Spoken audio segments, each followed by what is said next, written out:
மனம் விட்டு பேச, உணர்வுகளை பகிர, உங்கள் அடையாளம் கேட்காத, உரையாடல்கள் பதிவு செய்யப்படாத தற்கொலை தடுப்பு இலவச சேவை நேசம். அழைத்திடுங்கள் 0424222022. நேசம், வாழ்வதற்கோர் அழைப்பு.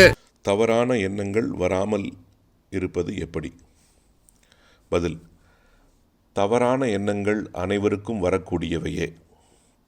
தவறான எண்ணங்கள் வருவதால் மட்டுமே ஒருவர் குற்றவாளி ஆகிவிடுவதில்லை. தவறான செயல்களில் ஈடுபடும் போது மட்டுமே ஒருவர் குற்றவாளி ஆகிறார்.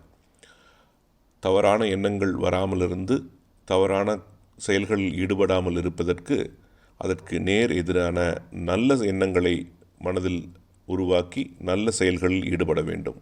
அதற்கு நாம் என்ன செய்ய வேண்டும்? நமது வாழ்வில் நமது சுற்றத்தாரின் வாழ்வில் இருக்கும் சிரமங்களை நீக்க, அந்த சவால்களை சமாளிக்க ஆக்கப்பூர்வமான தீர்வுகளை தேடி உங்கள் மனதை முடுக்கிவிடுவதன் மூலமும், உங்களுக்கு எந்த சிரமமும் இல்லாமல் இருக்கும்போது மற்றவர்களுக்கு உதவி செய்ய சிந்திப்பதன் மூலமும், அதற்காக செயலில் இறங்குவதன் மூலமும் தவறான எண்ணங்கள் வராமல் தவிர்க்கலாம்.